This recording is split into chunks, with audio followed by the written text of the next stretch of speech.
Je m'incruse vite fait au début du vlog pour vous dire que j'ai sorti des nouvelles pochettes. Donc là sur le shop, normalement, j'espère qu'il en reste, vous trouverez cette pochette. Ce sont que des grands formats, hein. Donc celle-ci. Vous trouverez la bibliothèque avec le chat noir. Voilà. Vous trouverez également, celle-ci je la trouve très jolie. Avec un petit chat gris comme ça, trop mimes. Une très estivale, hein, des fruits rouges, et une bibliothèque d'été. Voilà, donc il y a 5 modèles sur le shop. Logiquement, ça devrait être les dernières avant le calendrier de l'Avent. Le calendrier de l'Avent, j'en ai parlé sur l'autre chaîne, mais je vous le dis ici, il sera mis en vente le tout premier week-end d'août. Ce sont des précommandes. Il y en a une quantité extrêmement limitée. C'est un calendrier de l'Avent 24 cases. Donc tout est, c'est moi hein, qui prépare tout. Dans les 24 cases, il y en a au moins 12 qui sont faites maison. Alors, il n'y a pas que des pochettes à livres, ça ferait beaucoup de pochettes à livres, mais il y a de la pochette à livres, il y a d'autres accessoires, il y a des choses gravées, puisqu'on a aussi un graveur laser.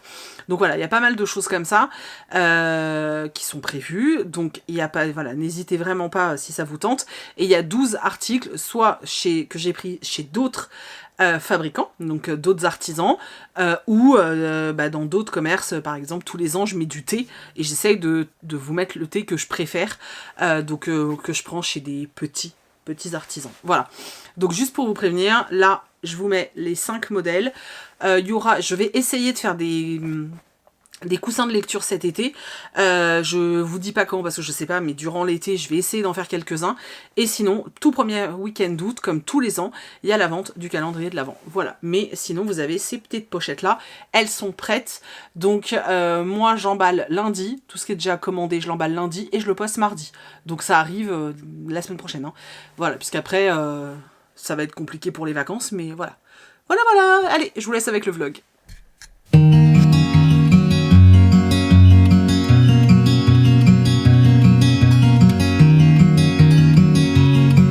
Bienvenue dans un nouveau vlog.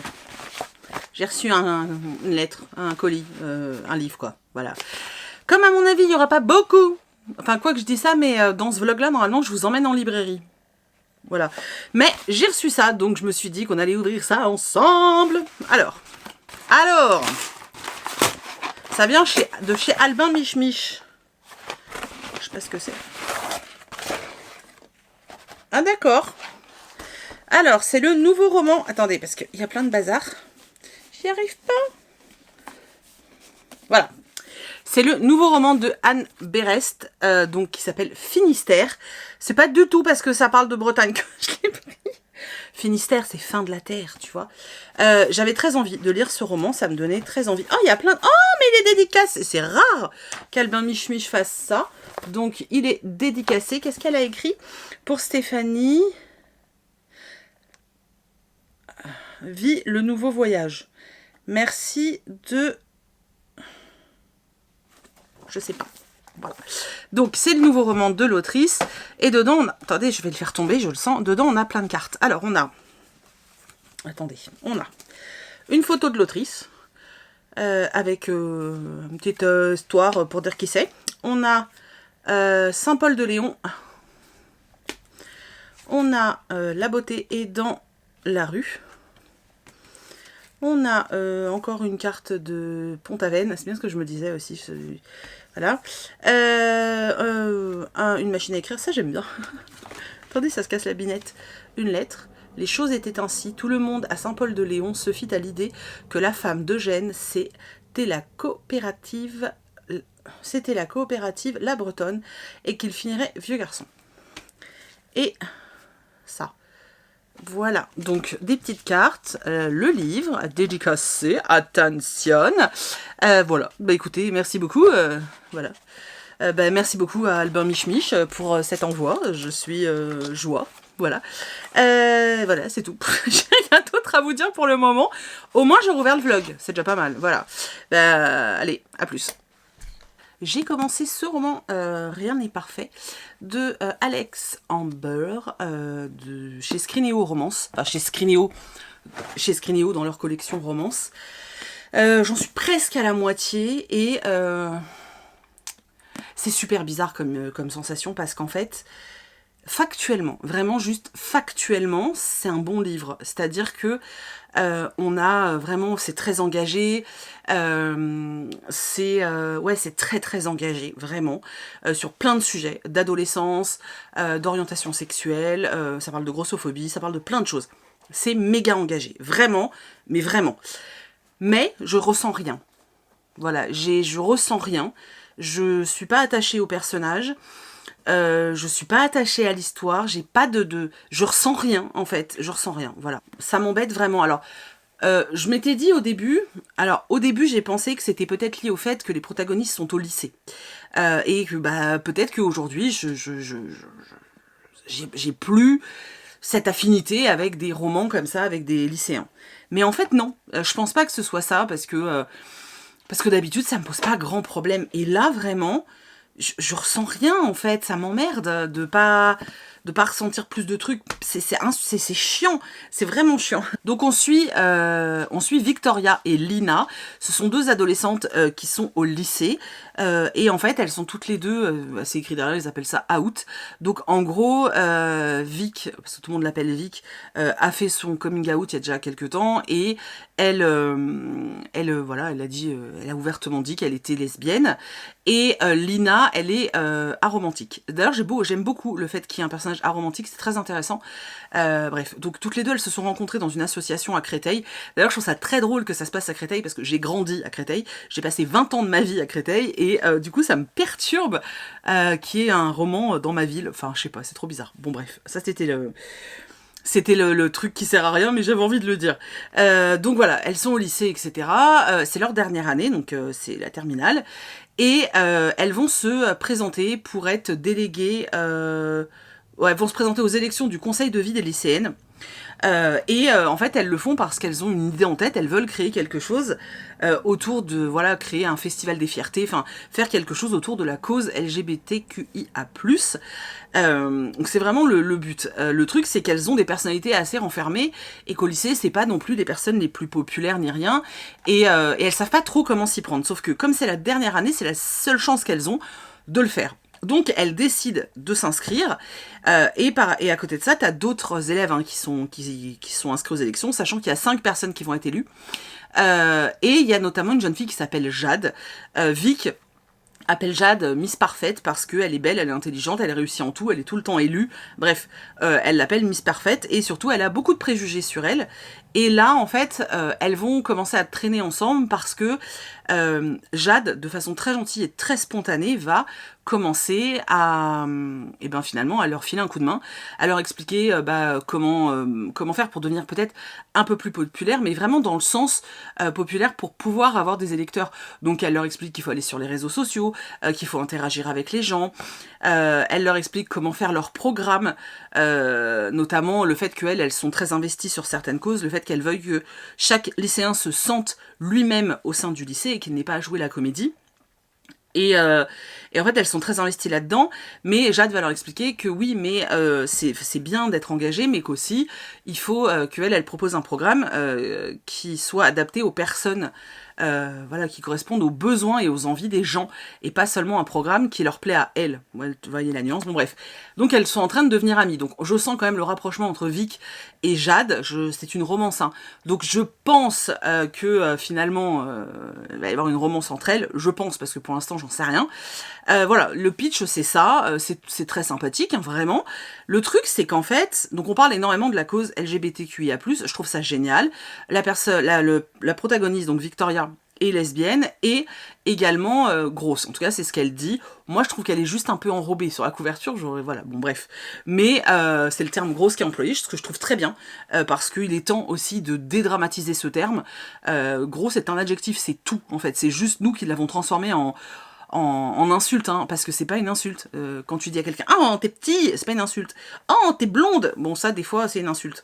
Parce que pareil, on l'a transformé. Mais vous voyez ce que je veux dire? Donc je trouve ça bien que les termes soient employés, ça c'est cool. Mais du coup, on parle énormément de ça, ce que je trouve super intéressant. Vraiment, je trouve ça génial. Et il faudrait plus de romans comme ça. Mais en fait, je sais pas comment expliquer. Je sais pas comment expliquer sans que ce soit mal interprété, en fait, c'est surtout ça. Moi, je trouve ça génial. Au contraire, vraiment, pour moi, il faudrait plein de romans comme ça, dans le sens où, en plus, je pense que pour les personnes concernées, moi, je ne suis qu'une alliée, en fait, hein, je ne suis pas concernée, alors, pour être grosse, si, mais pour tout ce qui concerne la cause LGBTQIA+, je me considère comme une alliée, mais je ne suis pas du tout concernée. Je ne vis pas les discriminations, je ne vis pas ce que peuvent vivre les personnes qui font partie de la communauté, loin de là. Moi, voilà, pour ça, j'ai le privilège d'être hétéro, et du coup, d'être privilégiée parce que je suis hétéro, c'est plutôt ça la phrase, et du coup, bah, de pas subir ce que les personnes LGBTQIA+ peuvent subir. Donc voilà, je me considère juste, moi, comme une alliée, parce que, à ma hauteur, je ferai toujours tout ce que je peux pour les soutenir. Voilà, ça c'était juste l'aparté. Mais en fait, ce qui me dérange, c'est que, du coup, j'ai l'impression de lire vraiment... alors c'est clairement un roman... moi, enfin, honnêtement, je pense que une ado qui fait partie de la communauté LGBTQIA+, c'est génial pour elle d'avoir ce type de roman, vraiment, d'avoir ces représentations, parce qu'il en faut, c'est super important. Mais j'ai l'impression que, enfin moi, en tout cas, j'ai l'impression que tout ce qui peut être ressenti, sensation, etc., c'est un peu passé à la trappe dans le roman, et des fois j'ai même l'impression d'avoir des passages limite développement personnel, tu vois, genre elles sont en pleine conversation et Jade va lui dire des trucs genre, je sais pas, arrête de dire que t'es mauvaise en classe parce que tu te mets dans une situation du coup où tu es persuadée que tu l'es, donc du coup tu peux pas évoluer. C'est vrai, bien sûr que c'est vrai, mais tout ça c'est des phrases de développement personnel, et du coup j'ai vraiment ce sentiment là, en fait c'est ça, c'est que j'ai le sentiment qu'on est vraiment dans un truc de je te donne plein de phrases, je te donne plein de tips pour aller mieux, pour évoluer, pour progresser, etc. Mais du coup, pour le moment, la naissance des sentiments, je la vois pas. Vraiment pas du tout. Par rapport à leur conversation, alors oui, on découvre qu'elles ont plein de points communs, ça c'est vachement bien, vraiment. Mais il n'y a pas ce truc de naissance des sentiments, tension, tu vois, tout ce truc que tu trouves dans une romance. Alors, je suis pas encore au moment où on est dans la romance, donc ça va peut-être venir. Mais pour l'instant, sur les 180 premières pages, j'ai pas du tout ressenti ça. Et pourtant, je sais qu'on va vers une romance, mais là j'ai vraiment juste l'impression de lire un livre engagé, un roman ado engagé pour la cause LGBTQIA+, pour un peu aussi contre la grossophobie. C'est pas le central, mais c'est quand même présent. Voilà, pour l'instant j'ai plus l'impression de lire ça que de lire une romance. Voilà, parce que je vous dis, au niveau de la tension, au niveau de tout ça pour les personnages, bah voilà, je parle pas de tension sexuelle, on est avec des ados, hein, mais je sais pas. Tu vois, un jeu de regard, un truc, non, pour l'instant, j'ai pas tout ça. Et je pense que c'est ça qui me perturbe, parce que moi, je suis partie dans une romance, en fait. Voilà, alors, attention, j'adore les livres engagés, vous le savez, mais c'est juste que là, moi, je suis partie dans une romance, et du coup, pour l'instant, je suis pas avec ces sentiments de « Oh, c'est trop mignon, oh, ils sont trop choux, oh, est-ce qu'elles vont s'embrasser, oh, t'as vu, elles se sont touchées la main ». Vraiment, j'ai pas tout ça, en fait, pour le moment, et c'est triste, en fait, enfin, c'est pas triste, mais ça me fait chier, quoi. Voilà, bref, donc, je sais pas, je vais le terminer, hein, de toute façon, vu comment, bah, c'est du Scrinéo, c'est écrit... très gros, ça va, voilà, je pense que je vais le terminer ce matin, surtout que j'attends Monsieur de Carglass, oui, tu t'en fous de ma vie, mais un impact sur le pare-brise, voilà, donc j'attends que Monsieur Carglass arrive pour mettre sa résine sur mon pare-brise, donc pour l'instant je peux pas bouger, alors que j'avais des trucs à faire, pour l'instant je suis bloquée chez moi, donc je vais terminer ce roman, et je vous en dirai des nouvelles, mais c'est vrai que pour l'instant... Voilà, et je suis très embêtée, hein, parce que je vous dis, factuellement, c'est un bon livre. Vraiment, il a tout pour être un bon livre, je peux pas vous dire le contraire. Il est très bien, et justement, dans une médiathèque, il sera parfait. Dans un CDI, dans un lycée ou dans un collège, c'est parfait. Vraiment, c'est top, et je trouve ça fantastique que Scrinéo publie des livres comme ça. Je sais qu'ils ont une éditrice, je crois qu'elle s'appelle Delphine, elle est sur les réseaux sociaux, qui est très engagée et qui est vraiment très investie et qui veut vraiment voilà, qu'il y ait des livres comme ça qui sortent chez Scrinéo, donc forcément bah ça marche. Mais c'est vrai que du coup, pour l'instant, ce truc, la romance, là, je l'ai pas encore. Donc j'espère qu'elle va venir dans la seconde partie du roman. Parce que pour l'instant, voilà, j'ai mon cerveau qui me dit c'est un très bon livre, mais j'ai mon cœur qui me dit bah ouais, mais c'est pas ça qu'on voulait. Voilà, c'est un peu ça en fait. J'ai un combat entre mon cerveau et mon cœur. Voilà. Bon, bah je vous en donnerai des nouvelles quand je l'aurai terminé. Et j'attends des romans ce matin que j'ai acheté sur Gibert. J'en ai acheté 3, hein, ça va, j'étais sage. Donc voilà, j'attends des romans pour Gibert. Enfin non, pas pour Gibert, pour Stéphanie, mais qui viennent de chez Gibert. Bon, ben finalement, j'ai terminé. Voilà. Donc j'ai terminé Rien n'est parfait de Alex Amber. Et honnêtement, mon avis n'a absolument pas changé. J'ai pas du tout été touchée par la romance. Et c'est pas du tout parce que c'est une romance queer. Hein. Alors, pas du tout. Parce que je trouve que... je sais pas. Factuellement, je vous répète le truc. Je trouve que les faits sont extrêmement importants. Je trouve que tout ce qui est dit dedans est important. Mais je trouve ça... dépourvu d'émotion. Voilà, moi je l'ai senti comme ça, j'ai trouvé ça dépourvu d'émotion. On veut nous faire passer beaucoup de messages, on veut faire du bien, etc. Donc oui, pourquoi pas. Mais pour moi, la romance, je sais pas, moi il me manquait, pour moi c'était froid en fait. J'ai pas ressenti, mais ça c'est qu'une question de ressenti, voilà. Moi, j'ai pas ressenti d'émotion en fait. Je me suis attachée à aucun personnage. Ouais, voilà. En fait, tout ce qui concerne les personnages était froid. Par exemple, il y a une des héroïnes, Jade, qui est avec qui, voilà, je vous ai dit, c'est la Miss Parfaite là. Donc, on t'explique que sa situation familiale est telle, voilà, qu'il y a une espèce de compétition avec son frère, etc., etc. Mais il y a aucune scène qui montre ça en fait. Donc elle le dit dans une conversation, voilà, nos parents nous mettent constamment en compétition, c'est tout. C'est juste dit et ce n'est pas montré. Et moi, j'ai besoin de le voir, j'ai besoin de le vivre avec les personnages. Et là, clairement, j'ai rien vécu, quoi. Pareil, l'héroïne, Vic, elle parle de ses parents, etc. Alors, on a une ou deux scènes avec sa mère, mais je trouve que, je sais pas, ça manquait, pour moi, il manquait d'interaction.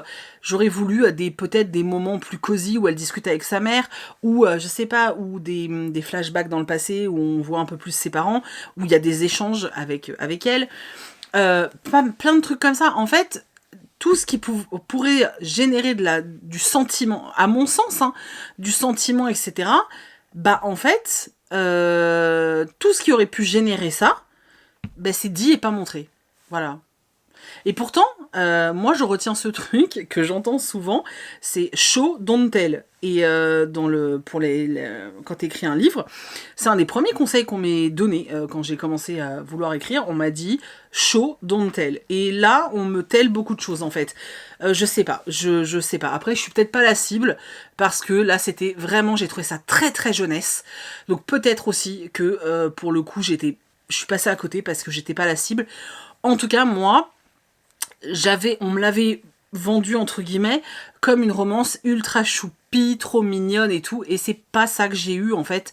Les personnages sont adorables, il y a pas de problème, mais c'est pas voilà, c'est pas ce que j'ai eu, et du coup bah du coup moi je suis complètement passée à côté. Maintenant, très honnêtement, c'est vraiment un très bon roman sur la cause LGBTQIA+, et plein d'autres thématiques. Il y a d'autres thématiques liées à l'adolescence, mais on est quand même principalement là-dessus.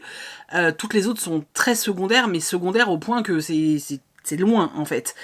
Donc, pour ça, il est excellent, et je trouve ça hyper important qu'on ait ce type de roman. Mais, pour moi, il y a un truc qui fait que, voilà, il y a eu un problème au niveau de l'attachement, au niveau de tout ça. Je sais pas. Ça l'a pas fait du tout, voilà. C'est dommage, parce que j'avais envie d'une romance doudou et tout, mais j'ai pas trouvé, donc bah tant pis. Tant pis. Qu'est-ce que je voulais vous dire? Oui, j'ai reçu une commande. Donc, j'ai reçu le tome 6 des Thés meurtriers d'Oxford. Voilà. Là, les livres que je voulais n'étaient pas dispo sur Gibert, donc je les ai commandés sur le grand vilain A. Et du coup, ça m'arrange parce que comme moi, je les prends en auto-édition, bah en fait, et que maintenant, il faut payer 35 €, tu vois. Bah du coup, je me suis dit, comme je fais une autre commande, je vais en profiter, donc j'ai pris le tome 6. Voilà, je vais lire le 3 bientôt, c'est sûr. Je me suis pris Pride of Legacy de Hannah Riggins. Je sais pas, en fait, il me tentait déjà pas mal. Vraiment, le résumé, etc., ça me tentait déjà de ouf. Et j'ai vu une chronique l'autre jour et j'ai bien aimé ce que la personne en a dit. Et d'ailleurs, c'était une chronique TikTok et c'est extrêmement rare que sur TikTok, les chroniques me donnent réellement envie et qu'elles soient développées et argumentées. Et là, c'était très argumenté. Et du coup, j'ai eu très envie et je me suis dit, ok, il faut que il faut que je teste ça. Et du coup, je l'ai pris. Voilà. Donc, à découvrir. Et je me suis pris cela. Voilà. Donc, j'avais déjà lu le 1, mais je m'en souviens plus. Je sais pas, je m'en souviens plus. Donc, c'est le Murder Club du jeudi. Donc, le 1 et le 2. Je sais que j'ai déjà lu le 1, hein, je m'en souviens. Enfin, je me souviens que je l'ai lu, j'arrive pas à me souvenir de l'histoire. C'est terrible. Voilà, c'était les petits achats, ce qui était déjà pas mal. Et voilà. Là, je sais pas du tout sur quoi je vais partir. J'avais envie de lire Unfair. C'est encore une romance. Et là, j'en ai enchaîné pas mal. Donc, je me disais peut-être alterner avec autre chose. Et ça fait longtemps que j'ai pas lu d'imaginaire. Ou même d'historique. Donc je sais pas, je me tâte, je sais pas vers quoi je vais aller. Ouais, je sais pas. Je sais pas, faut vraiment que je réfléchisse. Donc voilà, je pense que je suis en train de regarder là, parce qu'il y a mon chariot... Il y a mon chariot de la palle de l'été que je vous avais fait. J'avais fait une vidéo. Attends, je le tourne. Et en fait, je me dis, il y en a pas mal qui me faisaient vraiment très envie. Donc pourquoi pas. Alors le truc, c'est que là, je voulais partir sur le dernier Willy Schwab.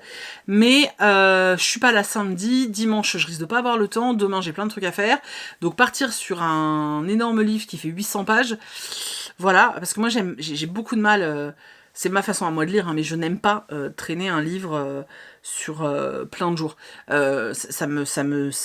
J'apprécie pas ma lecture quand c'est comme ça.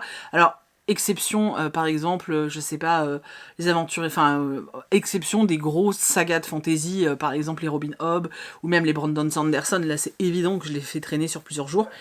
Mais sinon, à part ça, c'est vrai que j'aime pas trop. Donc, je sais pas. J'avoue que là, du coup, je sais pas trop.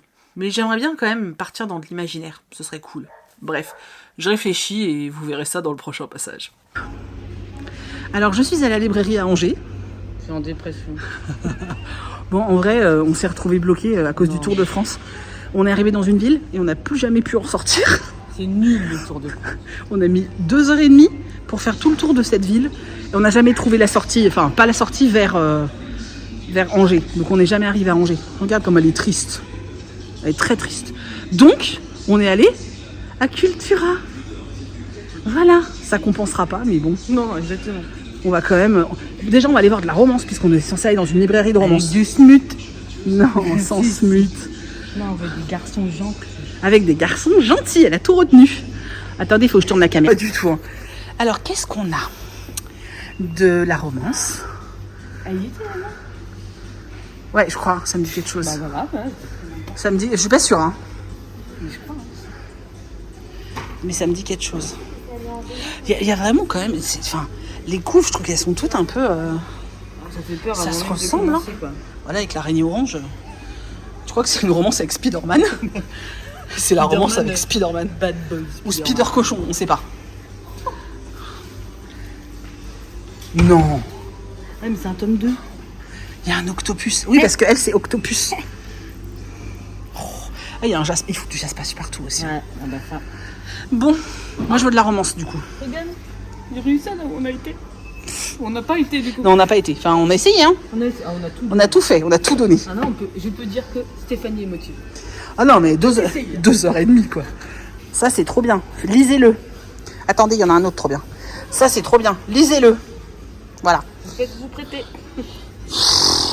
Non, faut soutenir les auteurs. Bon, Taylor Jenkins, je pense elles se vont bien quand même. Alors, là, qu'est-ce qu'on a? Ça, non. Mais elle a écrit un truc. Son nom, c'est Nanou Had. Elle a écrit un truc chez elle.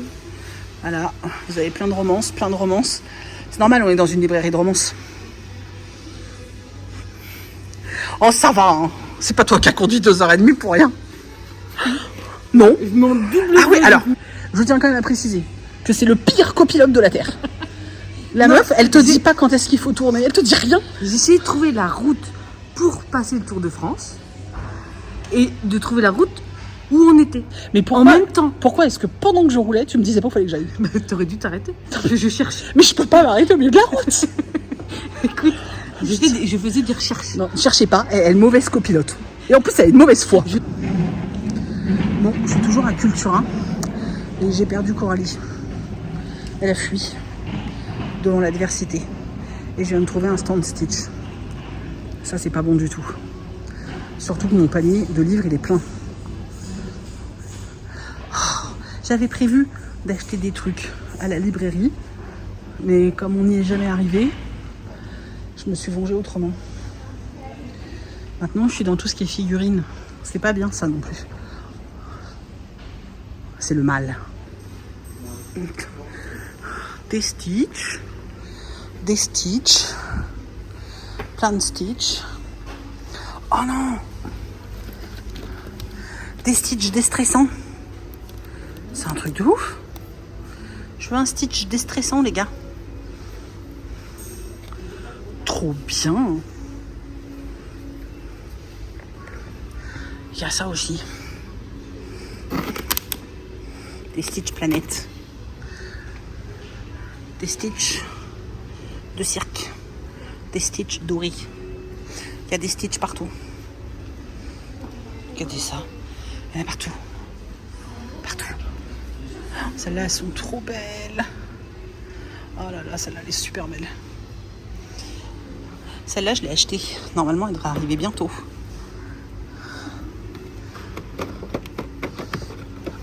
D'ailleurs, normalement, elle doit déjà être à la maison.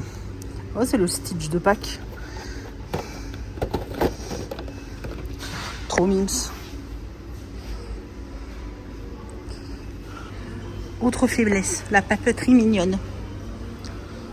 T'as trouvé d'autres livres, toi? Vu la tête que tu fais. J'ai décidé de saga. Ouais, c'est ça. Moi, je suis sérieuse au moins. Tu es sérieuse? Oui? Il est où le problème? Il y a plus de trucs que quand je suis partie. Non. J'ai rajouté un Stitch. C'est un déstressant, tu peux lui malaxer la tronche. Je trouve ça génial. Hey, recoucou. Alors, un gros fail hier. Donc, hier, il était prévu que j'aille à l'inauguration de... Enfin, à l'ouverture. L'inauguration de l'ouverture, c'est ça? Bref. De la librairie Les Grimoires de l'Orphée, qui est à Angers. Donc, Angers, c'est à une petite heure de chez moi. Donc, j'ai une copine qui est passée me prendre, et enfin, qui m'a rejoint chez moi. On est parti en bagnole pour aller là-bas. Sauf qu'en fait, il s'avère que on avait pensé à tout avant de partir. On a regardé où on pouvait manger avant l'inauguration de la librairie. Moi, j'avais regardé si on pouvait, enfin, s'il y avait des parkings à côté. J'avais regardé s'il n'y avait pas de travaux à l'entrée d'Angers, etc., pour qu'on puisse circuler tranquillement. Tu vois, on avait pensé à plein de trucs. Le seul truc auquel on n'avait pas pensé, c'était le Tour de France. Et comme par hasard, ce jour-là, c'était la journée où le Tour de France était dans ma région. Comme on n'avait pas vu que c'était le Tour de France à Laval, en fait, on a pris la route normale pour aller à Angers. Alors qu'on aurait pu descendre vers Nantes et retourner sur Angers. C'est un peu plus long, mais au moins la route était sûre. Sauf qu'en fait, on n'avait pas vu. Donc, on est parti vers Angers, une route classique. On arrive à 20 minutes de chez moi, et là, on se retrouve dans un espèce d'endroit où toutes les routes étaient bouchées. Mais quand je te dis toutes les routes, on a tout essayé. On a tourné pendant 2 heures pour trouver une sortie. Tu ne pouvais pas sortir de ce coin, de cette espèce de cuvette. Partout où on allait, on a pris des routes de campagne, les plus petites qui existent, etc. On a tout essayé pour finalement, à chaque fois, se retrouver face à une barrière, face à un tracteur. Il y a des villages. À l'entrée du village, ils avaient mis un tracteur pour pas qu'on rentre dans le village. C'était de la folie. On voyait les gens avec leurs chaises de camping posées sur les bords des routes, en train de marcher, etc. Mais c'était n'importe quoi.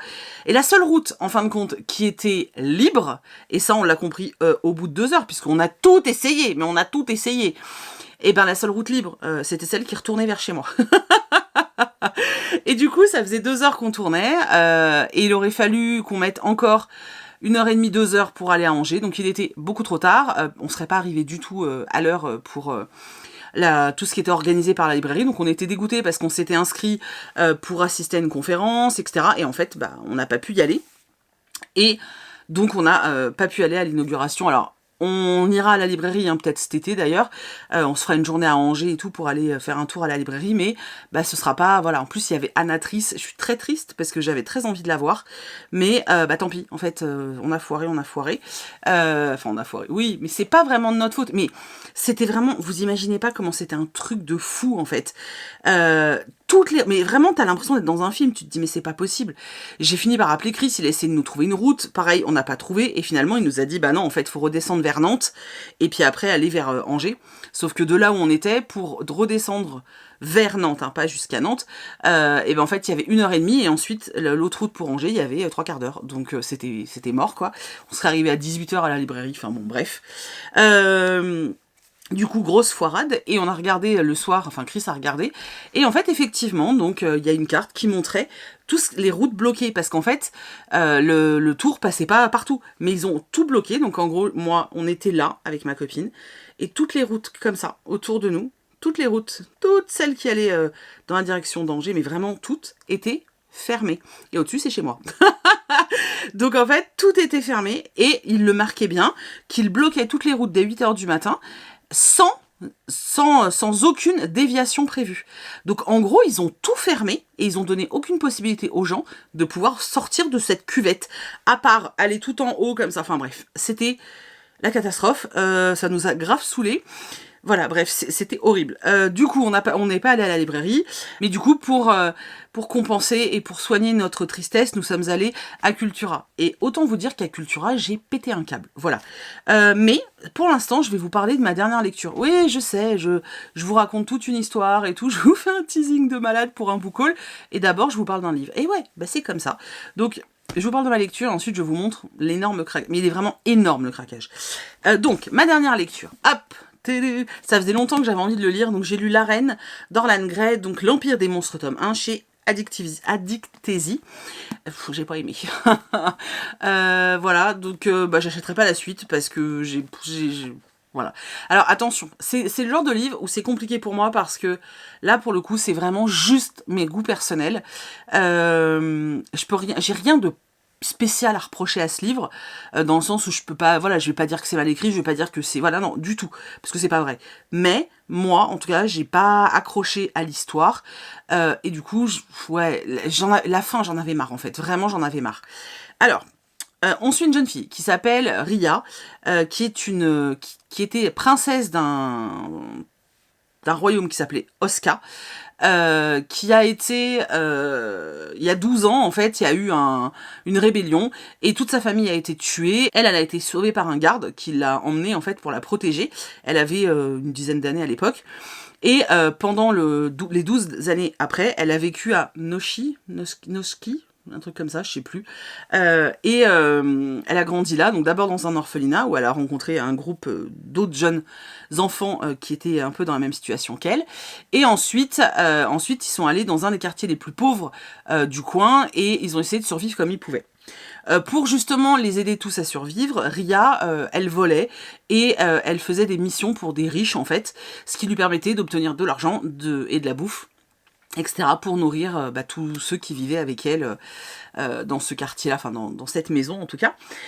Et en fait, là, un jour, elle a une mission, elle doit aller voler quelque chose de particulier, et pour ça, elle doit aller, on va dire, dans le palais, en fait, du tsar, parce que c'est un tsar, le palais du tsar Alexander, qui est vraiment le chef et le roi de l'endroit, là, de Noshki.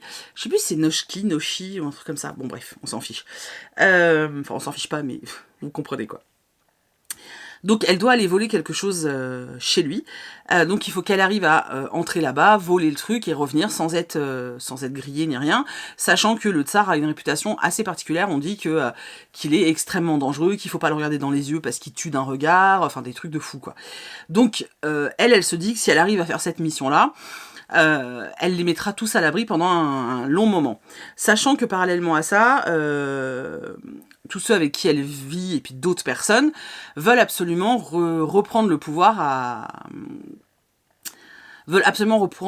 Osca, donc le pays d'où ils viennent, et ils essayent de fomenter des plans, etc. pour réussir à retourner là-bas.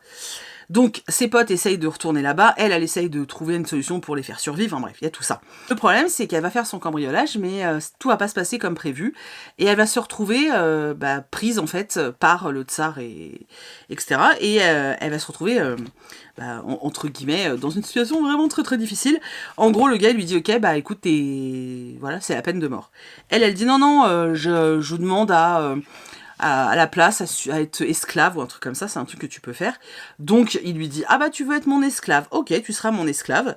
Et en gros, elle peut soit aller dans la boïna, donc ce sera la reine, soit devenir la péripatéticienne, pour être poli, du tsar. Donc elle se dit qu'en fait, les femmes qui sont et qui couchent avec le tsar, très souvent, lui, ils se lassent vite et elles finissent dans des trucs un peu horribles, donc elle préfère aller combattre dans la boïna.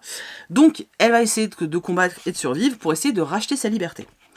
Sauf que, encore une fois, ça se passe pas comme elle aurait voulu, et elle va finir par être un peu genre l'esclave sexuelle de ce mec. Sauf que le tsar...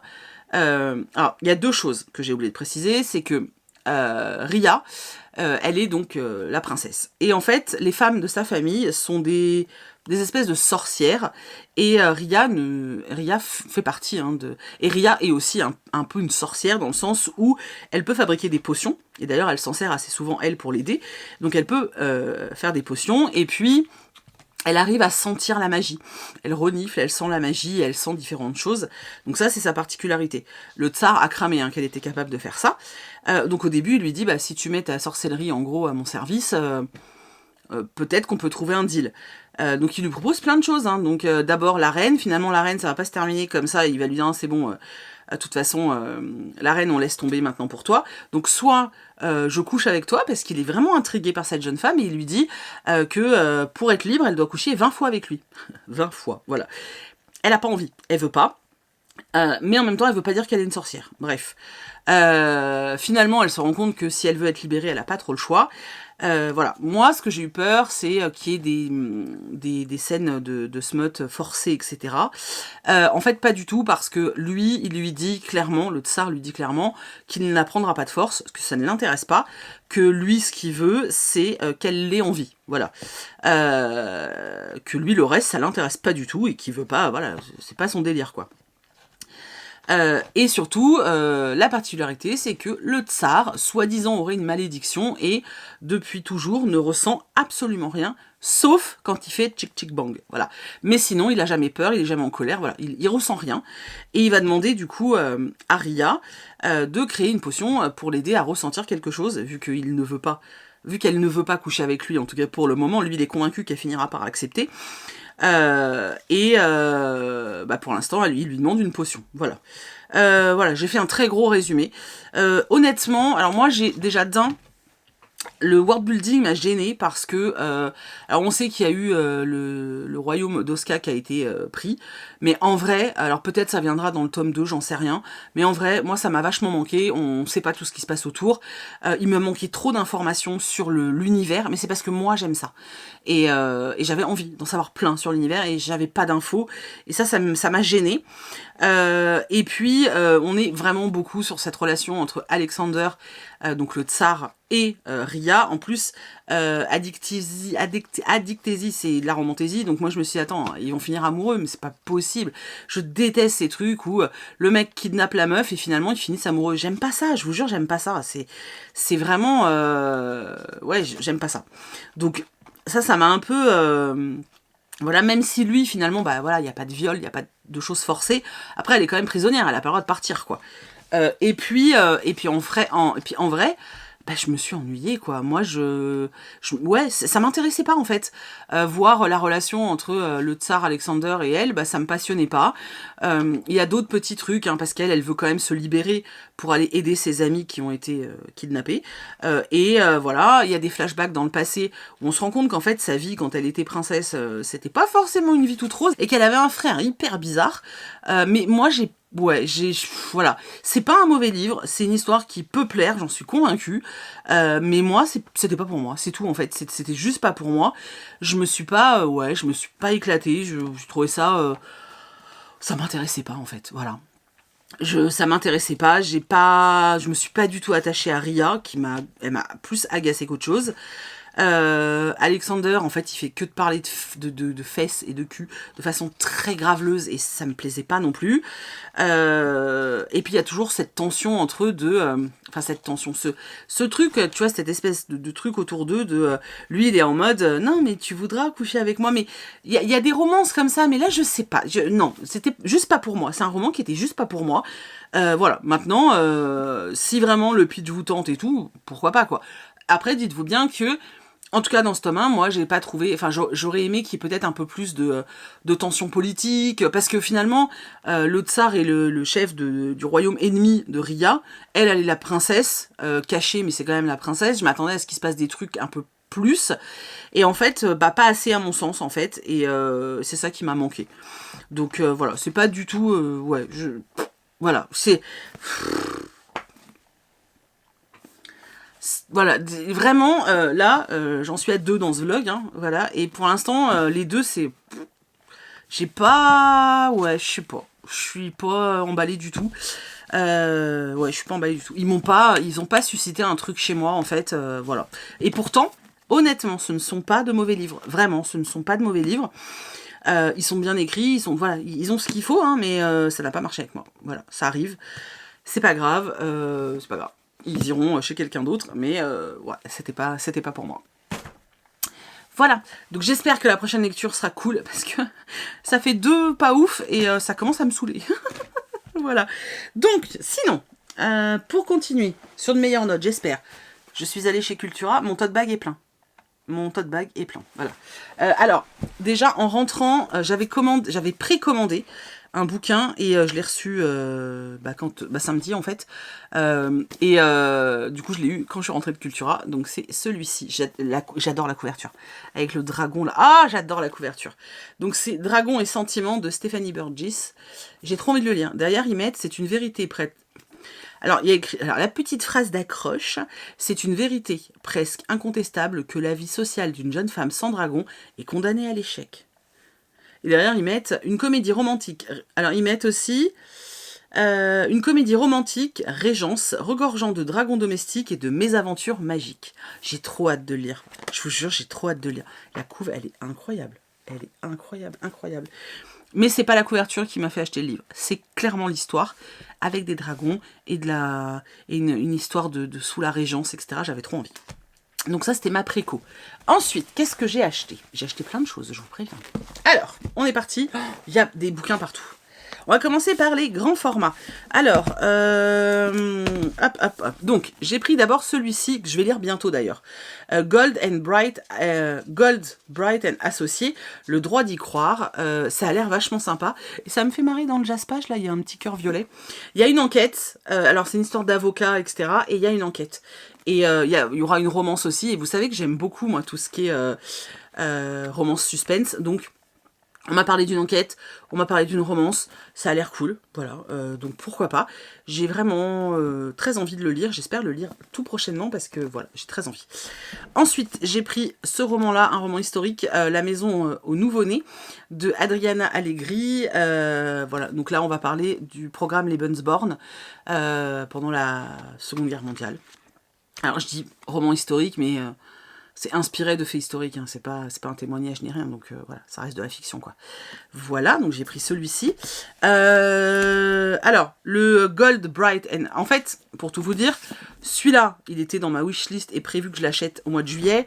Celui-là, pas du tout. Je suis tombée dessus, j'ai fait, waouh, il a l'air sympa. Celui qui était aussi, je comptais l'acheter, c'est celui-ci, La mémoire des chimères de Céline Chevet, chez Scrinéo. Alors, j'adore ce que fait Céline Chevet, c'est vraiment une autrice que j'aime beaucoup. Et il faut savoir qu'en fait, Scrinéo m'avait dit qu'ils m'enverraient le bouquin, et ils l'ont pas fait. Ils ont dû m'oublier, et j'aime pas relancer, ça me saoule. Donc, je me suis dit, bah, tant pis. En plus, en l'achetant, je soutiens encore plus l'autrice, puisque... elle sera payée, voilà. Donc je me le suis acheté, c'est avec une couverture semi-rigide, vous savez. J'ai très envie de le lire parce que j'aime beaucoup l'autrice, j'aime beaucoup sa plume, j'aime ses univers. Donc on va y aller. Et là, il y a un espèce de pseudo-renard, là il y a un espèce de pseudo-dragon. Bref, ça a l'air cool, j'espère que je vais aimer. Donc ça, c'était sur la liste que je voulais acheter. Ensuite, je suis tombée sur ce livre. Voilà, donc je suis tombée sur cet ouvrage-là. Donc c'est L'alchimiste Écarlate de Kaylee Lee Baker, donc c'est chez De Saxus. Alors, je fais très attention maintenant aux livres que j'achète chez De Saxus, parce que j'ai eu un moment où j'ai acheté beaucoup de romans chez De Saxus, parce que ils étaient beaux, tout simplement, et surtout, le problème c'est que je me suis rendu compte qu'il y en a beaucoup que j'ai pas aimé, donc j'ai plus envie de ça, mais celui-là a l'air vachement bien, ça parle d'alchimie, etc. J'ai vraiment, voilà, et on est en Chine, voilà, Chine impériale, alchimie, tout ça, donc j'ai vraiment très envie, j'aime beaucoup, les effets de couverture, c'est très beau, mais j'attends de voir ce qu'il y a à l'intérieur, c'est ça le plus important, mais il avait l'air vraiment chouette, donc faut que je le lise cet été. Et je suis tombée sur un truc, oh là là là là, je suis tellement contente, franchement. Alors, il y a un livre que j'ai envie de lire depuis, je sais plus, ça doit faire 5-6 ans que j'avais commencé, j'avais commencé à le lire, c'est un très gros livre qui me faisait très envie. Et le problème, c'est qu'en fait, l'édition dans laquelle je l'avais pris la première fois ne me convenait pas du tout. Et je m'étais toujours dit, s'il sort en poche ou un truc comme ça, je le prendrais. Parce que voilà, j'ai très envie de le lire. Et voilà, bref. Et en fait, ce qui s'est passé, c'est que je suis tombée dessus et la maison d'édition Toussaint Louverture l'a réédité, mais en 3 tomes dans des éditions incroyables. Alors j'ai pris que les 2 premiers parce qu'il n'y avait pas le 3. Voilà, donc c'est La maison dans laquelle de Mariam Petrosian. Bon, c'est l'histoire d'une maison assez particulière. Ce roman m'intrigue depuis des années et il était temps que je saute le pas. J'adore la maison d'édition Toussaint Louverture. C'est aussi, à mon sens, une maison d'édition qu'il faut fortement soutenir. Donc, j'essaye d'acheter, quand les romans m'intéressent, j'essaye d'acheter chez eux. Et voilà, là, voilà. Le 3, je le commanderai sur leur site parce que il n'était pas chez Cultura, mais j'ai vraiment hâte de le lire. Après, c'est pas écrit, voilà, j'ai vraiment hâte de le lire. Et là, ce qui est cool, c'est que là, le fait qu'il soit séparé en 3 tomes et que ce soit pas un intégral, ça va être beaucoup plus simple pour moi parce que l'intégral était vraiment balèze et c'était compliqué, quoi. Donc voilà, c'est trop cool. Donc ça, c'était pas prévu, mais je suis tombée dessus et j'ai craqué. Et ensuite, j'ai pris 2 livres de poche parce que vous savez que l'été des poches, c'est la vie. Donc j'ai pris celui-ci, c'est La mort à la plage de Caroline Kojol. C'est du cozy murder à la plage. Alors je vais être tout à fait honnête avec vous, je l'avais en grand format à sa sortie. Sauf que je l'ai pas lu. Et comme je comptais pas le lire tout de suite, je l'ai prêté. Le problème, c'est que la personne à qui je l'ai prêté ne me l'a pas rendu. Et de toute façon, vu que je la vois pas avant, vraiment, enfin, voilà, je sais très bien que je le récupérerai jamais, en gros. Et j'avais là, cette année, envie de le lire. Donc je me suis dit, bon, vas-y, je le prends en poche, c'est pas grave. Donc je vous ai dit que c'était chez Erol, je sais plus. Voilà, donc je vais lire ça cet été. Un cozy murder à la plage, c'est cool, non ? Et j'ai pris celui-ci aussi, Personne n'était censé mourir pendant ses vacances de Catherine Mac chez Pocket. Pareil, je l'avais vu passer en grand format, mais à l'époque, je m'étais dit, non, on verra plus tard, tu vois. Et du coup, je l'ai pris en poche. Voilà. D'ailleurs, il y a quelqu'un qui m'a demandé comment je choisissais ce que je prenais en poche ou en grand format. Mais en fait, c'est pas compliqué. Il y a des livres dont j'avais envie en grand format, voilà, mais que j'ai pas pris, soit que j'ai pas reçu, soit que j'ai pas acheté, parce que je peux pas tout acheter, ce qui me fait envie, forcément.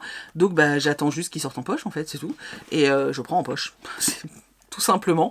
Tout simplement. Après, honnêtement, j'ai quand même eu une période où j'achetais beaucoup les grands formats et où du coup, quand après, je trouvais moins facilement les formats poche puisque j'avais déjà lu les grands ou je les avais déjà achetés. Donc maintenant, comme je fais, je fais plus attention et vous avez vu tout ce que j'ai acheté, mais je reçois beaucoup moins de services presse, etc. Et forcément, il y a un tri qui se fait, donc voilà. Voilà. Donc ça, c'est super cool. Donc c'était quand même une journée très riche en livres. Vraiment, j'ai acheté beaucoup de livres. En ce moment, je n'arrête pas. Il va falloir que je me calme. Il va vraiment falloir que je me calme parce que il y a un moment, je vais jamais pouvoir tout lire en fait. C'est pas faux, c'est pas possible cette histoire. Bref, voilà. D'ailleurs, on ne voit plus mon bureau. Je vous montre pas, c'est trop honteux. Et je ne vous ai pas montré, j'ai reçu vendredi un livre. Donc j'ai reçu ce roman. Oh, la couve est trop belle. J'ai reçu Meurtres et préjugés de Laurie Forêt aux éditions Erol. La couve est incroyable. La couverture, elle est faite La couverture, elle est faite par Laurie Pruvost, donc les illustrations de Lou sur Instagram. Elle est sublime. Avec là, je sais pas si vous voyez, là il y a une ombre d'un mec de quelqu'un avec un couteau. Donc c'est un cozy mystery, on a même le marque-page, écrit par Laurie Forêt. Alors peut-être que ça vous dit rien, mais Laurie, c'est la personne qui se cache derrière c'est la personne qui se cache derrière le compte Instagram The Pumpkin Library. Et j'ai suivi toute son aventure autour de ce roman parce que elle voulait, quand elle a commencé à l'écrire, elle partageait sur les réseaux, le moment où elle l'a envoyé aux maisons d'édition, le moment où elle s'est dit non, je vais l'auto-éditer, puis finalement, contrat d'édition chez Erol. Ça a l'air très sympa. Laurie, elle adore les cozy mystery et elle adore les univers de Jane Austen. Là, on suit une jeune femme qui ouvre une librairie, voilà, et il va se passer des choses. Donc j'ai très hâte, bien sûr, de le lire. Voilà, mais comme il est prêt, alors il sort qu'en septembre, d'accord. Donc je vais pas moi vous en parler maintenant. Moi je vais attendre. Je vais vraiment attendre. Je vais peut-être le lire avant. Voilà, parce que peut-être je vais pas pouvoir attendre. Mais moi, j'attendrai septembre pour vous en parler au moment où il sort et au moment où vous aussi, vous pouvez vous le procurer. Là, vous allez déjà commencer à le voir, pas un peu partout, mais vous allez commencer à le voir parce que il y a les services presse qui sont arrivés très tôt, puisque je vous dis, il sort le 18 septembre. Et là, au moment où je vous parle, on n'est même pas encore le 18 juillet, tu vois, donc 2 mois avant. Donc il y a les gens qui ont des services de presse qui l'ont reçu, mais aussi il y avait une box littéraire qui a été vendue chez Once Upon a Book. Voilà, d'ailleurs, coucou, parce que je sais que les filles regardent, donc coucou les filles.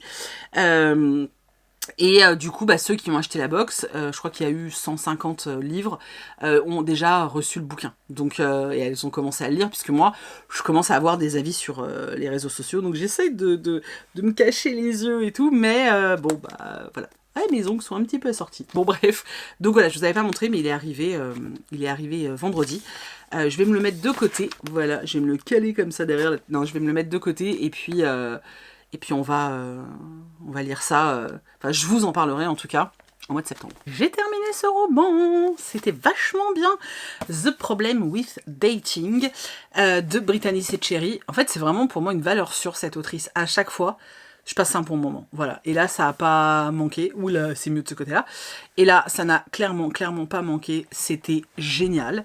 Je me suis régalée. Voilà. Vraiment, j'ai passé un trop bon moment. C'était trop bien. C'est le tome 1 d'une série. Alors, ce seront tout le temps des tomes compagnons, c'est-à-dire que c'est d'autres personnages, mais comme on suit une fratrie de 3 sœurs, je pense qu'il y aura, voilà, il y a 3 tomes parce qu'il y a 3 sœurs. Mais c'était trop bien. Oh, j'ai plus de batterie, attendez. Donc, je disais, vraiment trop bien. Alors, dans ce roman, on suit une jeune femme qui s'appelle Yara, qui vit dans une petite ville, en fait, où tout le monde se connaît, dans la banlieue de Chicago, et vraiment, tout le monde se connaît. Yara, elle a 2 sœurs, Avery et Willow. Il leur reste leur papa. Les 4 sont extrêmement liés, vraiment la famille Kingsley, voilà. Ils sont méga potes, ils sont méga liés, tout le monde s'aime, enfin voilà. Yara, elle vient de divorcer, elle était mariée avec Cole, qui n'est autre que le shérif, en fait, de leur petite ville. Et surtout, elle a vécu un enfer avec lui parce que déjà, il était violent verbalement, et puis en plus, il n'a pas arrêté de la tromper. Donc quand elle a réussi enfin à trouver la force de le quitter, elle a vécu quelque temps chez sa sœur, et là, elle prend enfin un appartement. Bon, toujours tous très près, hein, mais voilà, elle prend un appartement. Le truc, c'est qu'en fait, Yara, elle n'arrive pas à rencontrer d'homme parce que son ex-mari, Cole, a un peu dit à tout le monde dans le bled qu'ils allaient se remettre ensemble, et qu'en fait, personne devait s'approcher d'elle, quoi. C'est genre, chasse gardée, vous y allez pas, et comme tout le monde respecte le shérif, elle se fait un peu avoir. En plus, lui, il fait courir des rumeurs pas possibles, disant qu'en gros, c'est elle qui l'a quitté, ce qui est vrai, mais qu'en fait, elle a fait une petite crise, voilà, quoi. Il lui remet un peu tout sur le dos. Voilà, l'autre particularité de Yara, c'est qu'elle est, tout le monde l'appelle un peu une carpette, c'est-à-dire qu'en fait, elle a tendance à beaucoup s'écraser devant les gens parce qu'elle n'aime pas les conflits. Elle a hérité d'un salon pour animaux, alors c'est pas vraiment un salon de toilettage, c'est plus une garderie pour chiens. Elle a hérité de ce truc-là et elle aime beaucoup y travailler parce qu'elle adore les chiens, sauf qu'en fait, il y a quand même pas mal de clientes qui ne payent pas. Donc elle se retrouve dans une situation extrêmement difficile parce que les gens ne payent pas, et parce qu'ils ont toujours une bonne excuse et qu'elle les croit et qu'elle pense à eux d'abord, et bon bref, elle se met dans une situation horrible. À côté de ça, en face de sa garderie pour animaux, il y a un restaurant qui va ouvrir. Ce restaurant n'est autre que celui de Alejandro Ramirez. C'est un jeune homme d'origine espagnole et il ouvre ce restaurant parce que sa tante, dont il l'a élevé, Teresa, lui a demandé d'ouvrir un restaurant là et il avait toujours promis qu'il lui ouvrirait un resto où elle le souhaitait. Donc il veut ouvrir ce restaurant, pour lui c'est très important, surtout que sa tante vient de décéder et que pour lui c'était vraiment la seule image parentale qu'il avait, il l'aimait profondément, donc il vit une situation qui est très compliquée parce qu'il doit faire face au décès de la personne qu'il aimait le plus au monde, et puis il a ce challenge d'ouvrir ce restaurant, un restaurant gastronomique dans une petite ville où les gens n'ont pas vraiment cette habitude-là, et surtout où tout le monde lui fait comprendre qu'il n'est absolument pas le bienvenu. Le restaurant se fait vandaliser, enfin vraiment il se passe plein de choses, et Cole, donc le shérif, l'ex-mari d'Yara, a décidé que c'était pas son problème, lui il est pas content qu'il y ait un restaurant qui se mette là, donc il n'a pas tellement envie d'aider Alex Ramirez, quoi. Quand Alex et Yara vont se rencontrer, ça va pas très bien se passer au premier abord, et finalement ils vont décider de faire un faux couple, parce que elle veut absolument faire comprendre à son ex que c'est bon, il a plus aucune chance, et Alex, bon, il a aussi ses raisons, enfin voilà. Donc ils vont faire du fake dating, mais on se doute bien que voilà, le fake va se transformer en vrai, comme très souvent d'ailleurs. J'ai écouté un autre livre, vous verrez ça dans une autre vidéo, c'était un peu le même pitch. J'aime bien ce genre de pitch, surtout quand, là on est un peu sur le personnage masculin, il a un côté assez grumpy, alors qu'en fait, c'est juste que lui, les petites villes comme ça, où tout le monde se connaît, où tout le monde se mêle de tout, ça l'agace profondément.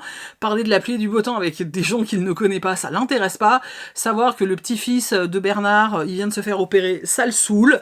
Bref, lui, il a beaucoup de mal avec tout ça. Et le problème, c'est que là, là où il est, bah, les gens sont comme ça. En plus, il a été hyper mal accueilli.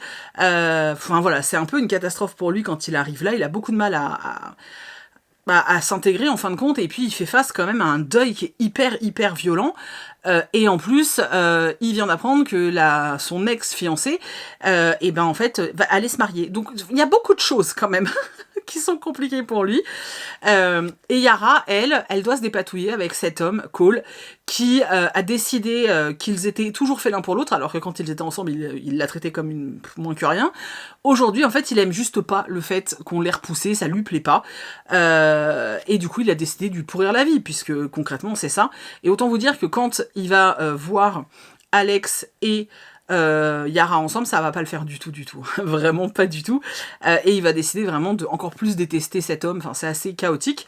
Voilà, c'était trop mignon parce que c'est des personnages qui sont gentils. Vous savez à quel point moi j'aime les hommes gentils. Et le personnage d'Alex, alors oui, il est un peu grumpy, enfin un grognon, grincheux. Mais en fait, il est pas méchant. C'est pas quelqu'un de méchant. C'est pas un bad boy. Il est pas en train de... Même s'il est un peu grognon, en vrai, il a le cœur sur la main. Et pas que avec elle, avec tout le monde. Il va essayer d'aider les gens à un point hallucinant. Et il est touchant. Son histoire est très mignonne. Et puis, quand ils sont ensemble, c'est tellement... voilà... Le fait qu'il essaye absolument d'aider Yara à se dépatouiller de ses ennuis, qu'il veuille la soutenir, et qu'il soit hyper... et que finalement, lui, il soit attendri par cette femme, et c'était trop mignon. Il y a des chiens dans l'histoire aussi, forcément. C'était très drôle. Il y a un moment, on les a un peu oubliés, presque. Hein. Ils étaient moins présents. Mais voilà, c'était vraiment une super lecture, j'ai adoré. Et dans ce tome-là, donc on voit aussi les sœurs de Yara, notamment Avery, qui est sa sœur aînée, qui est fiancée. Donc dans le roman, elle est fiancée. Et en fait, il y a son ex qui revient en ville, Nathan, qui était parti en fait de la ville parce qu'il était joueur de baseball professionnel. Voilà. Et en fait, là, il est revenu. Et je pense que le tome 2 sera sur Avery. Et d'ailleurs, c'est ce que dit l'autrice à la fin du roman, que ce sera là, le tome 2, c'est sur Avery. Donc, je pense que c'est forcément avec Nathan. Voilà. Donc, j'ai hâte parce que c'était vraiment hyper doudou. Je l'ai, en plus, hein, le tome 2. Et le tome 3, je crois, si je dis pas de bêtises, qui sort au mois d'août. Donc, j'ai beaucoup trop hâte, vraiment. c'est un truc de ouf. Et je vous jure que cette autrice... Déjà, elle met de la diversité parce qu'elle met des personnages principaux qui sont des personnages principaux noirs ou hispaniques, là en l'occurrence. Et ouais, je sais pas, y a aucune des romances de l'autrice que j'ai pas aimé en fait, et vraiment pour moi c'est tout le temps une valeur sûre. Et celui-là, il était trop mignon, trop choupi, exactement ce dont j'avais envie. Une petite ville où tout le monde se connaît, des relations familiales super saines et attendrissantes. Leur père, il est incroyable. J'aimerais vraiment qu'il y ait un tome sur leur père d'ailleurs. Il est incroyable. La relation qu'elles ont, les 3 sœurs, alors qu'elles sont sœurs, mais il y a des histoires de remariage, etc. Donc elles sont demi-sœurs ou sœurs par alliance, mais non. Elles ont grandi avec cet état d'esprit de non, il n'y a pas de ça n'existe pas. Il n'y a pas de moitié de sœurs, on est sœurs, c'est tout. Ce lien filial qui était... Ah, c'était trop beau. Franchement, j'ai trop aimé. Et puis, les personnages sont super mignons. J'ai adoré Yara, même si au début, elle est un peu carpette. En fait, c'est juste qu'elle est trop gentille, quoi. Et c'était trop bien. Franchement, j'ai kiffé. Et heureusement, parce que les 2 romans que je vous ai présentés en début de vidéo, je les ai pas trop aimés. Hein. C'était pas de la folie. Et là, j'en ai commencé un autre... qui est bof, voilà, je suis honnête, vous verrez dans le prochain vlog, parce que là, je viens de regarder, j'ai déjà 1 heure de rush sans ce morceau, donc je vais arrêter là, mais à la ville, c'est Honey Creek, voilà, parce que je lui ai écrit là. Voilà, donc ça fait du bien d'en avoir lu un cool, parce que vraiment, les lectures en ce moment, c'est pas ouf, hein, mais bon, c'est comme ça arrive. Voilà, et d'ailleurs, je me demande, parce que je suis pas la seule, je pense à ça en voyant le nom de la ville. En fait, j'aime beaucoup les romances qui se passent comme ça, dans des petites villes, etc. Et je me demande si c'est parce que j'ai été bercée par des séries telles que Dawson, tu vois. Parce que je me dis, ouais, à chaque fois dans les séries, c'est alors c'est des plus grosses villes, hein. Même dans les Frères Scott, c'est une plus grosse ville, mais... ça n'empêche que t'as l'impression que tout le monde se connaît, quoi. Donc je me demande si c'est pas pour ça que j'aime autant. Voilà, dites-moi vous, si vous êtes comme moi, si vous aimez bien cette ambiance petite ville où tout le monde se connaît et tout, comme dans Virgin River, comme dans plein de livres en fait. Bref, ça c'était trop chouette. Voilà, bref, j'ai divagué moi sur mes histoires de petites villes, mais ouais. Voilà. Donc, écoutez, je vais vous laisser là pour ce vlog. J'espère qu'il vous a plu, que vous avez fait des découvertes, au moins dans mon book haul, hein, que vous avez aimé ma petite sortie en librairie, hein, mon inauguration de librairie qui s'est transformée en virée à Cultura. L'angoisse. Voilà, donc n'hésitez pas à me laisser des commentaires et tout. Je suis un peu en retard, je suis désolée. En fait, à chaque fois que je prends du retard sur une vidéo pour les commentaires, après je suis sous l'eau, mais je lis tout est lu, c'est juste qu'il faut que, parce qu'en fait je les lis, je reçois une notification, donc je les lis directement, dès que vous mettez un commentaire, je le lis en fait, hein, sur mon téléphone, mais c'est juste qu'il faut que je prenne le temps d'aller sur l'ordi pour faire des trucs, et j'avoue que là, voilà, je me suis renoyée, mais n'oubliez pas de m'en laisser, ça me fait trop de plaisir, et je vous ai déjà expliqué que ça me permettait de savoir avec qui je discute, là, maintenant, tu vois.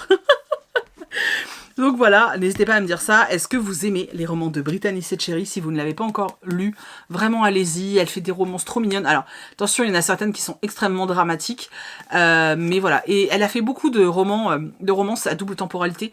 On suit les personnages quand ils sont ados et on les retrouve adultes. Là, non. Là, on n'est plus du tout là-dessus. Mais c'était trop bien. Franchement, j'aime trop cette autrice. C'est un truc de ouf. Voilà. Et bien voilà, c'est tout. Je vais vous laisser. Merci d'avoir regardé ce vlog jusqu'au bout. On se retrouve sur Piketty sans chichi. Je mets entre 1 et 2 vlogs par semaine. Donc n'hésitez pas à aller nous y rejoindre. Et dans tous les cas, on se retrouve dimanche prochain ici pour un vlog lecture.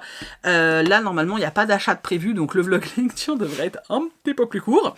Bon, voilà, c'est tout. Bref, je vous fais des gros poutou-poutou. Je sais pas pourquoi je garde mon livre dans les mains, mais voilà, je vous fais des gros poutou-poutou. Et on se retrouve très bientôt sur Instagram, sur partout.